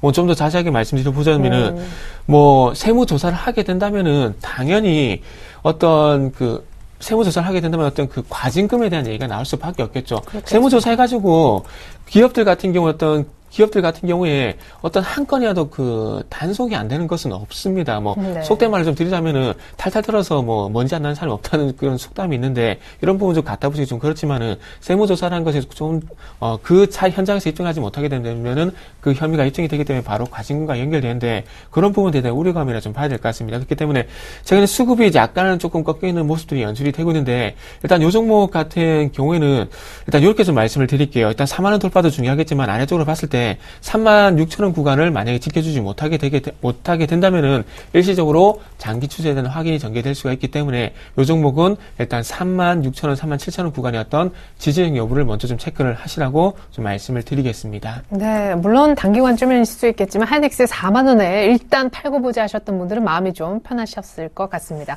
NC소프트 봐야 될 것 같아요. 어제 중국 실망 외인 매도 때문에 6%나 급락했었는데 오늘 아주 조금만 겨우겨우 반등을 하고 있거든요. 썬데이토즈는 투자 경고 소식에도 불구하고 오늘 또 신고가고요. CJ 대한통운도 오늘 신고가입니다. 외국인들도 많은 관심을 보이고 있는 것 같네요. 그리고 바이오 섹터 가운데 오늘 메디포스트가 어제 차바이오엔이 좀 급등하더니 오늘은 메디포스트가 올라오고요. 이지 웰페어도 복지 예산이 늘어난다라는 수혜주로 분석되면서 오늘 같이 좀 오름세를 띠고 있습니다. 다시 압구정으로 나가서 이들 종목 분석 들어보겠습니다.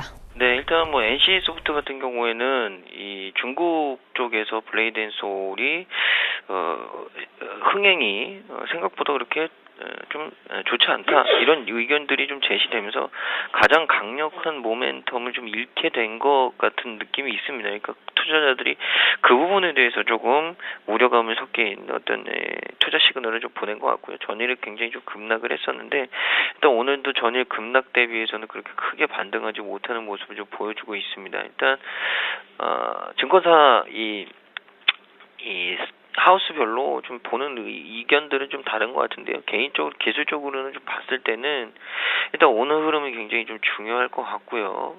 이 18만 원, 19만 원 회복 이 부분이 제일 중요한 것 같고 그렇지 않을 경우에는 지리한 또 횡보 이후의 반등을 좀 노려봐야 되는 부분으로 좀 갈 수 있지 않을까라는 생각을 좀 말씀드립니다. 그리고 다음 종목은 썬데이토즈인데 썬데이토즈 같은 경우에는 굉장히 좀 강한 흐름을 좀 보여주고 있죠. 뭐 투자 경고에도 또 신고가가 났는데 역시나 이 썬데이토즈의 게임, 모바일 게임이 굉장히 좀 강한 부분이 있지 않나. 그리고 또 최근에 이 모바일 게임주들이 전체적으로 플랫폼 가격들이 인하되면서 수익성이 좀 좋아질 수 있다라는 얘기들이 좀 나왔습니다. 그래서 썬데이토즈가 굉장히 좀 폭등하는 모습을 보여주고 있고요. 뭐 애니팡 2, 애니팡 1도 그랬지만 2 역시도 굉장히 좀 인기리에 여러 가지 좀 차트의 수위를 석권하고 있지 않나라는 말씀을 좀 드리면서 역시나 출시한 게임이 잘 되기 때문에 주가도 좀 좋은 것 아닐까라는 의견을 좀 드리고요.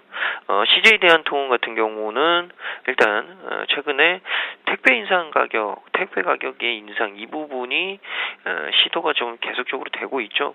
업계에 따르면 일단 CJ 대한통운은 재계약 시점이 돌아온 기업 고객을 상대로 해서 가격 인상은 협의 중이라고 합니다. 뭐 물론 기업 고객들이 가격이 인상이 되면 일반 소비자들도 가격 인상은 자동적으로 될 가능성이 높다라는 말씀을 드리고요. 역시나 택배 가격 인상은 결국에는 통운 회사들, 택배 회사들의 가장 큰 수익성 증가, 수익성 증대 이 부분으로 좀 이어지기 때문에 뭐 또 소비 행태 자체의 어떤 변화에 있어서도 또 수혜로 거론되고 있는 종목이기도 합니다. 이런 부분들을 종합해 봤을 때는 역시나 조금 더 상승할 가능성이 좀 높다라는 말씀을 드리고 싶습니다. 그리고 수급도 굉장히 좀 긍정적이고요. 그리고 이지웰페어 같은 경우에는 뭐 복지 예산 확대, 선택적 복지 제도의 이 어떤 최대 수혜다. 이런 얘기들이 좀 나오면서 복지 서비스 시장이 확대됨으로 인해서 가장 수혜를 받는 종목이 이지웰페어다라는 얘기가 좀 나올 정도인데 개인적으로도 복지 시장은 앞으로도 더욱더 확대가 되면 되지 축소는 되지 않을 것 같다라는 얘기를 좀 드리고 싶습니다. 그렇다면 이지웰페어가 굉장히 강한 경쟁자만 진입하지 않는다라는 가정하에서는 이 수혜에 있어서는 계속적으로 좀 좋은 모습을 좀 보여주고 수는 있는데 중요한 것은 복지 시장의 확대율입니다. 그러니까 확대율이 얼마만큼 가지고 가느냐. 물론 어느 정도 수준이 되면 확대는 지속적으로 가능하겠지만 확대율은 그렇게 많이 늘어나지 않을 가능성이 있습니다. 그러나 확대율이 증가하는 시기까지는 계속적으로 가능하다라는 말씀을 드리고요. 마지막으로 이 메디포스트 같은 경우에는 최근에 이 제대열 관련된 종목들이 다시금 좀 움직임을 보여주려는 모습들을 좀 보여줬습니다. 뭐 황우석 테마가 다시 좀 분다라는 얘기들이 좀 있었는데 일단은 이 메디포스트 같은 경우에는 관절염 치료제 수요에 대한 증가 기대가 이 식약처의 정식 품목 허가를 전날에 받은 이 카티스템의 효과와 안정성에 대한 신뢰도 자체가 굉장히 높아지고 있고요.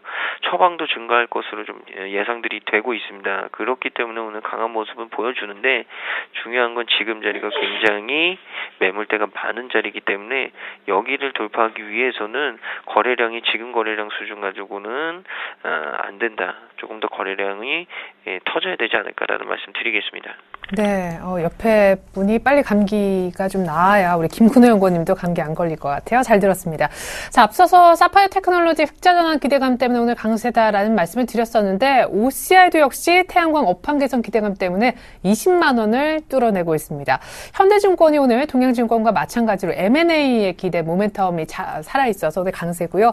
갤럭시 S5 공개되는데 별로 반응이 안 좋다라는 말씀 미리 들으셨죠? 오늘 삼성전자도 조용한데 지문인식 기능도 한번 화제가 되기도 했었고 안에 심박동수 측정할 수 있는 그런 센서도 들어간다는 얘기가 있었는데 더 상세하게 부품주들은 또 어떤 모습을 보이고 있는지도 간략하게 알아보겠습니다. 그리고 의외로 오늘 경제혁신 3개년 계획 발표에 최대 수혜주라고 했었던 건설주들은 앞서 많이 올라서 그런지 좀 조용하네요. 네. 일단은 OCI부터 좀 살펴보게 된다면, 아까 사파이어 테크놀로지 어떤 공통점을 보게 된다면은, 일단 독점이라는 겁니다. 인고시드, 폴리실콘이 어떤 독점이 되고 있기 때문에, 경쟁업체들이 없다는 것들이 가장 긍정적인 어떤 모멘텀이라 보시면 될 것 같아요. 그래서 OCI 같은 경우에도 폴리실콘 같은 경우 어떤 부분들을 볼 때, 경쟁업체들이 많이 없다는 겁니다. 사파이어 인고, 뭐, LED나 뭐, 태양광이 좀 비슷한데, 폴리실리콘, 인got, 웨이퍼, 이런 부분도 상당히 유사한데, 웨이퍼라든지 인got 이쪽으로 가게 된다면은, 경쟁업체들이 상당히 많은데, OCI 같은 경우 폴리실리콘 거의 독점이기 때문에, 이 폴리실리콘 가격만 좀 안정을 찾게 된다면은, 뭐, 당연히 반등을 줄 수밖에 없을 것 같아요. 그리고 뭐, 작년부터 해서 지금 폴리실리콘 가격이 계속해서 바닥을 다지게 되면서, 완만한 상승을 보여주고 있기 때문에, OCI, 그로 인한 어떤 실적 개선도, 뭐, 긍정적으로 봐두지 않기는 생각이 들고요. 주봉 차트를 보더라도 요 종목 같은 경우에는 어쨌든 전체적으로 좀 바닥을 다지고 있는 것 같습니다. 2013년 초반에 129,500원을 바닥을 다지게 되면서 완만의 추세가 전환이 되고 있기 때문에 이런 추세가 좀 이어지게 된다면 나중에도 가파른 상승이 이어질 수가 있기 때문에 OCI는 좀 긍정적으로 봐도 되지 않겠나 이렇게 좀 정리를 해보고 싶고요. 네. 자, 삼성전자. 저는 뭐 개인적인 의견을 말씀드려보자면 조금은 실망스럽다고 좀 말씀을 드려보고 싶어요. 갤럭시 5 나오게 티저 모델을 봤을 때 상당히 좀 기대를 많이 했었는데 티저 모델은 그냥 뭐 티저 모델일 뿐인 것 같습니다. 그래서 조금 실망감이 드는데 제가 보기엔 갤럭시 S5와 크게 달라진 점은 제가 보기엔 없는 것 같아요. 그래서 갤럭시 S4죠. 갤럭시 S4가 크게 달라진 점은 없는 것 같은데 이런 뭐 기능적인 혁신도 중요하겠지만 어떤 외관적인 혁신이 이루어지지 않는다면은 뭐 크다는 뭐 성공은 오지 않겠나 생각이 들어요. 그래서 방수 기능이라든지 뭐 헬스케어 기능이 들어간데 관련주 이렇게 새로운 기능이 들어갔기 때문에 이 새로운 기능과 연관된 뭐 종목들 뭐 서원이텍이 좀 강세를 보일 줄 알았는데 조금 약세를 보고 있는 부분들인데 HRS라는 종목이 방수 기능에 되었던 수혜 때문에 강세를 보이고 있는데 어떤 새로운 기능에 되었던 수혜가 있는 종목들이 아니라면 전체적으로 봤을 때 판매에 대한 부분들 지켜봐야 되기 때문에 그렇게 큰 기대감은 없는 것 같습니다. 더욱 중요한 것은 삼성전자 같은 경우에 일단 뭐 박스권인 것 같아요. 그 12만 원 구간과 150만 원 구간에 이 박스권 흐름이 지속이 되는지 여부를 좀 체크를 하시라고 좀 말씀드려보고 싶고요. 자, 그리고 건설주, 경제신 개혁에 대한 가장 큰 핵심이라 좀 봐야 될 것 같은데, 일단, 추가적인 건설보다는 부동산 시장을 뭐 살리겠다는 의지 이런 부분들은 강력하게 좀 필요를 했지만 거기에 대한 어떤 실질적인 수혜가 재건축이라든지 리모델링과 관련 있는 업체들 쪽으로 좀 제한이 압축이 좀 되는 것이 아닌가 생각이 들어요. 그리고 중요한 것은 대형 건설사 쪽은 해외 쪽 수주 쪽에 많이 그 모멘텀이 발생이 돼 있기 때문에 이런 부분들이 대형 건설사 쪽보다는 그 코스닥 쪽에서 중소형 건설사 쪽으로 좀 강세가 모멘텀이 되는 것 같습니다. 최근에 코스닥 시장 같은 경우에 뭐 재질 관련주들이라든지 중소형 건설사들이 강세를 보이고 있는 이유가 아무래도 이런 부분과 연관성이 있는 것이 아닌가 생각이 들어요. 그리고 부동산 시장에 조금 최근에 1월달 같은 경우 주택 거래가 전년 대비해서 100% 넘게 증가했다는 얘기가 나왔는데 이런 부분들을 보더라도 제가 보면 대형 건설사 쪽보다는 중소형 건설사 그리고 LG 하우시스, 뭐 KCC 그리고 벽산 같은 뭐 리모델링 관련주 쪽으로 좀 관심을 가져보는 게 좀 맞을 것 같습니다. 그리고 건축 초과 이익 환수 제도 이 부분도 어떤 폐지에 대한 얘기가 나오고 있는데 이 부분도 좀 리모델링 쪽과 연관성이 좀 있지 않나 좀 생각이 좀 되고 있습니다. 자, 그리고 마지막 현대증권. 뭐 현대증권 같은 경우에 산업은행 쪽으로 뭐 인수에 대한 기대감이 얘기가 나오고 있는데 M&A는 단기적인 모멘텀이라 봐야 될 것 같습니다.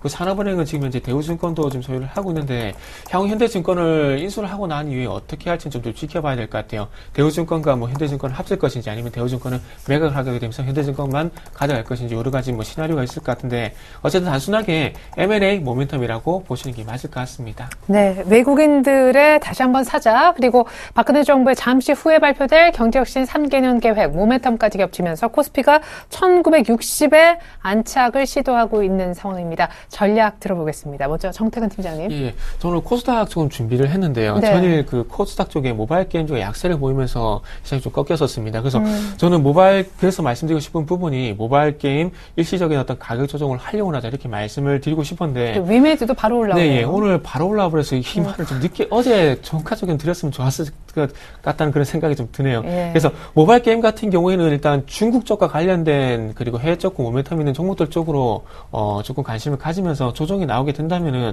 그 부분 좀 노려봐야 될 것 같습니다. 위메이드 같은 경우는 어제 급락이 좀 컸었기 때문에 뭐 그거에 대한 반등치도 좀 큰 것 같고요. 저는 계속해서 중국 쪽 모바일 게임 최근에 2주, 3주 연속해서 바이오 모바일 게임 계속해서 관심을 가지자고 말씀을 드리고 있는데 일단 모바일 게임 또 말씀드릴게요. 위메이드, 조이시티, 액터스 소프트, 게임빌 같은 종목들 쪽으로 어떤 모멘텀이 있는 종목들 그리고 기술적으로 반등을 주는 종목들 쪽으로 계속 관심을 가지자 이렇게 정리를 해드리도록 하겠습니다. 네, 이번엔 압구정에서 멀리서 도움 말씀 주고 계신 김근호 연구원님께도 좋은 한 말씀 구해보겠습니다. 일단 우리가 예상했었던 정책 그 모멘텀을 받을 수 있는 수혜 섹터는 오늘 의외로 큰 폭으로 뛰는 건 아닌 것 같고 의외로 조금 생각을 덜 했었던 틈새 쪽에서 공략들이 있는 것 같은데 오늘 어떻습니까? 전반적인 전략을 좀 주셨으면 좋겠어요. 시장 코스피도 일단 반등을 하루 만에 주네요. 네. 일단은 제가 520선에서 30선까지는 코스닥보다는 대형주가 좀 못 올랐기 때문에 대형주로 단기간에 좀 포트를 구성하셔도 수익이 나올 가능성이 좀 있다라는 생각을 말씀드렸었던 것 같은데 일단 대형주가 오늘은 조금 더 좋다라는 말씀을 드리고 싶고요. 그 이유는 역시나 선진국 시장들이 좀 좋아진다라는 가정 하에 결국에는 선진국 시장과 비중이 좀 높은 종목들이 좀 잘 되는 것 아닌가라는 얘기를 좀 드리고 싶고 코스닥 같은 경우에는 일단 시가총액 상위 종목들은 일단 셀트리온이나 서울반도체 이런 부분들을 좀 논외로 하고요. IT는 당분간은 오늘 흐름을 좀 보니까 좋지 않을 것 같습니다. 그러니까 코스닥 시장이 강하게 좀 물론 큰 폭은 아니지만 견조하게 흘러가도 IT 부품주들이 많이 전체적으로 좀 못 올라올 가능성이 좀 높아지지 않았나라는 생각이 들고요. 그렇다면 그 빈자리를 좀 메꿔줄 수 있는 종목들을 해야 되는데 그 종목들, 그 업종들이 결국에는 제가 봤을 때는 제약이나 바이오 업종들이 될 가능성이 있다. 거기다 플러스 LED, 소프트웨어 요 정도. 그러니까 우리가 그간 코스닥 시장을 좀 주도해왔던 이 뭐 IT 부품주들 그리고 스마트폰과 관련된 부품주들은 당분간은 조금 조심하셔야 되지 않을까. 그러니까 많이 빠지지 않더라도 시장이 올라갈 때 못 오르는 소외된 업종이 좀 될 수도 있다라는 말씀을 드리고 싶습니다. 그래서 일단은 그렇게 좀 코스닥을 말씀드리고요. 대형주는 일단 전체적으로는 좀 살아날 수 있는 부분이 뭐냐면 결국에는 저평가죠. 그러니까 낙폭이 과대했고 많이 올라오지 못했기 때문에 대형주들이 좀 올라갈 수 있는 토양은 분명히 마련되어 있다. 뭐 자동차, 화학, 조선, 금융 전체적으로 좀 이 긍정적인 시그널들이 나올 수 있는 부분들이 있는데 또 최근에 OCI 같은 종목들이 좀 올라오는 모습들을 좀 봤을 때는 태양광 업종도 그건 좀 언급을 안 드렸었는데, 이 태양광 업종도 어느 정도는 좀 긍정적으로 볼 필요가 있지 않나라는 생각을 오늘 문득 좀 했습니다. 일단 뭐, 대표적인 종목은 역시나 OCI일 거고요. 뭐, 하나케미칼 같은 경우에는 뭐, 크게, 이 반등이 없었고, 계속 지리하게 좀 올라가고 있는데, 개인적으로는 그 태양광 업체들을 제가 안 봤었는데 일단 OCI를 위시로 한 태양광 종목들도 조금 볼 필요가 있지 않나. 그리고 전체적으로 좀 화학 업종이라고 포함을 했을 때는 개인적으로는 대형주 중에서는 화학 업종이 긍정적으로 좀 보인다.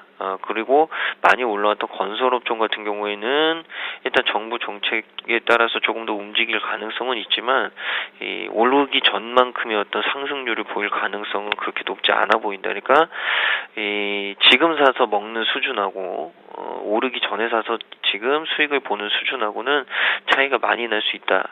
이 부분을 좀 염두에 두셨으면 좋을 것 같습니다. 네, 대형주를 매매한다면 신규 매수 가정했을 때 지금 건설주를 사는 것보다 화학 가운데 뭐 태양광 섹터 관심을 가져보는 게 더 유리할 수 있다 하셨습니다. 특별히 오늘 삼성전자 갤럭시 S5 공개 이후에 IT 부품주 움직임 보신 뒤에 IT 부품주는 당분간 좀 오래 소외될 수 있겠다라고 조심하자고 전략을 남겨주셨습니다. 지금까지 김근호 연구원님, 정태근 팀장님과 함께 해봤습니다. 두 분 말씀 감사합니다. 네, 감사합니다. 네, 감사합니다.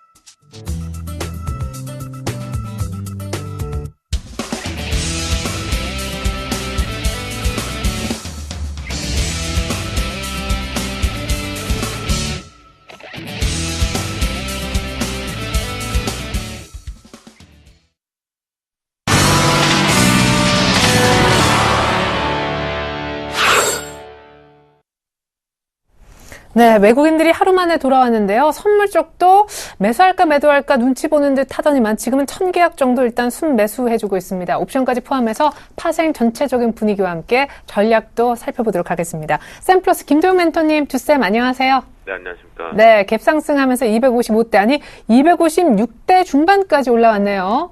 네. 추가적으로 오늘 결론 먼저 미리 말씀드리면 충분히 지금 상승폭을 즐기셔도 된다라고 말씀을 좀 드리겠습니다. 전체적으로 시장은 우호적으로 출발이 되었다라고 보시면 좋겠는데요. 해외발 동반 갭상승 출발 이후에 갈팡질팡 눈치를 좀 보고 있었던 것은 사실입니다. 그 부분 속에서 상당히 어제 우리나라가 발목을 잡았던 것은 딱 우리나라의 체질 부분이 아니라 거래대금 거래량이 완전히 급감해 상당히 재미없는 장세에 지속되고 있었지만 하락 쪽으로 전환할 수밖에 없었던 것은 중국발에 대한 두 가지 핑계거리가 있었기 때문이었습니다. 오늘 역시도 그 부분을 눈치를 보려고 했었지만 전반적으로 수급 자체가 우호적으로 상승 쪽으로 가닥을 잡으면서 먼저 강하게 올라오고 있다라고 보시면 좋겠는데요. 외국인들이 나홀로 매수 출발됐던 포지션이 그대로 유지가 되고 있는 모습입니다. 개인들은 매도 포지션을 확대를 시켜주고 있기 때문에 이 부분 종합지수의 위치와 그리고 선물의 위치를 놓고 봤을 때 박스권의 상단으로 모두 다 파악할 수 있는 기술적 자리이다 보니까 매도 예측이 좀 잡혀가는 부분이겠고요. 외국인들은 하지만 지난 금요일 날 신규 자금이 들어오고 나서 어제 하루 종일 매도 쪽을 출회시키는 것처럼 보였었지만 그 규모 자체가 강도가 상당히 미약했다라는 관점에서 오늘 신규적으로 다시 매수세가 유입되고 있다라는 것. 기관계 쪽에서는 금융투자와 투신 쪽 서로 판이하게 다른 포지션들을 만들어내고 있는데요. 이제 우리가 중요하다라고 해석을 해야 되는 부분은 바로 이 선물 수급 자체도 역시 양호하게 상승 쪽으로 현 선물이 동반해서 상승 부분의 속도를 높여주고는 있는데 중국 출발과 함께 어떤 영향력을 줄 것인가 그 부분에 눈치를 좀 봐야 되는 것은 사실이다라고 말씀을 좀 드리겠고요. 그러다 보니 이제 단기적으로 중국 출발 전에 찍어야 될 고점은 거의 다 근접하지 않았나라고 판단을 하고 있습니다. 옵션 시장 쪽 추이를 보면요. 오늘 출발과 함께 콜옵션 중이 거래가 상당히 활발했었고 증가가 되고 있었습니다. 하지만 시장이 강하게 반등으로 올라가자마자 이 부분들이 차익 실현 욕구들이 좀 강해지고 포지션 자체가 눈치를 보는 장세 쪽으로 좀 왔다라고 보실 수가 있겠는데요. 그에 반해서 풋옵션 쪽이 그러면 증가가 됐어야 되는데 풋옵션 역시도 증가가 되지 않고 있다라는 부분입니다. 옵션은 철저하게 선물의 수급과의 합성해서 위험 해지 역할 부분들을 좀 많이 하는 부분이겠고요. 그것이 이제 동시 만기를 앞두고 있는 시점에서는 수익을 극대화내기 위해서 시장의 이제 교란 작정들, 웩저덕 현상들을 분명히 만들어낼 준비를 하고 있는 것으로 지금 파악이 되어 있는데요. 전체적으로 누적 포지션은 아직까지는 여러분들이 염려할 필요까지는 없습니다. 하지만 이제 고점 부분을 거의 다 인식되고 있는 시점이기 때문에 이번 주 후반부와 다음 주 초가 상당히 중요한 시점일 것 같은데요. 계속 강조해서 말씀드리지만 지난주와 이번 주 시장의 진바닥 여부를 체크해야 되는 관점이다라고 말씀을 좀 드리겠고요. 오늘 또다시 시장이 우호적으로 또 상승 방향을 잡아주었던 것은 바로 프로그램의 베이시스, 어제 베이시스가 위쪽으로 당겨주면서 콘텐코의 값을 올려두었습니다. 오늘 고스란히 그 부근에서 출발이 되면서 차익과 비차익, 동반 매수입 쪽으로 들어오면서 시장에 전반적인 바스켓 쪽으로 동반 매수세가 좀 들어오고 있다는 것이 특징적으로 좀 보실 수가 있겠고요. 오늘 전차 부대의 강한 상승세도 지속이 되는 부분, 시장에서 급락 여파 쪽으로 시가총액 상위권 쪽에서 놓고 보면 SK 하이닉스 하나밖에는 없다라는 관점으로 볼 수 있는데요. 그만큼 우호적으로 계속 만들어지고 있기 때문에 오늘 결론을 먼저 말씀드리면 음봉의 아랫꼬리의 매수들, 누른 매수를 잡는다라면 좀 유리하겠다라고 말씀을 좀 드리겠고요. 오늘 대응 전략 쪽에서 집중해서 봐야 될 것은 역시 외국인입니다. 어제 종가 부근에서 최저점 부근에서 살짝 들어 올리면서 갭 상승으로 마감시켰던 주간장 모습 역시도 외국인들의 드라이브가 강했다라는 관점으로 좀 보시면 좋을 것 같겠고요. 현재 이 외국인들 같은 경우는 신규 한머니가 계속 들어와서 시장에 핸들링을 하고 있다라는 관점으로 보실 수가 있겠습니다.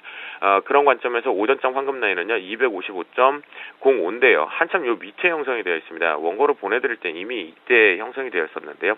오늘은 결국은 오늘 저점을 찍지도 않았던 자리인데요. 이 부분 훼손 없으면 전 무조건 매수로만 보겠다라는 관점으로 오늘 전략을 세워서 들어왔기 때문에 계속 매수 쪽으로 지금 저희는 드라이브 자체를 걸고 있는데요. 자, 이 부분은 좀 올리도록 하겠습니다. 중요한 포인트이기 때문에요. 여러분들과 저는 255.85를 기준으로 좀 보도록 하겠습니다. 자, 85를 계속 지지가 한다라면 여러분들 즐기시면서 매수 쪽을 보시고 단 중국 상해가 출발되는 흐름에서 어떤 추이로 출발이 되는지만 좀 예민하게 그때만 추이를 보시면서 좋겠고요. 현재까지는 계속 우호적으로 상승이 유리하다. 그렇다면 매수 포지션을 잡는 것이 유리하다라고 말씀드리도록 하겠습니다. 네, 오늘 오전장 수정된 황금 라인 255.85로 얘기 들어봤고 상승폭 즐겨도 된다 하셨지만 눌림 매수 하시는 거 잊지 마셨으면 좋겠습니다. 김정 멘토님 감사합니다. 네, 감사합니다. 네, 어제 1950 아래까지 허용했지만 오늘은 분위기가 좋습니다. 일단 어제보다 좋아진 건 외국인의 수급이라고 볼 수 있겠네요. 선현물 일단 강하진 않아도 매수세가 들어와 있는 아침이고요. 경제혁신 3개년 계획이 잠시 후 한 10분여 뒤에 발표가 될 것이기 때문에 어제 없었던 모멘텀도 자리해 있는 상황이죠. 하지만 어제 우리 증시에 발목을 잡았던 중국장이 장애물이 돼서는 안 될 것 같다는 생각이 드는데요. 일단 코스피는 1963까지 회복을 시켜놓고 있습니다. 잠시 후에 정부 정책 발표 체크해 보시고 투자하시면 좋겠습니다. 중국장도 챙겨보셔야 되겠죠? 출발 주시와이드 마칩니다. 고맙습니다.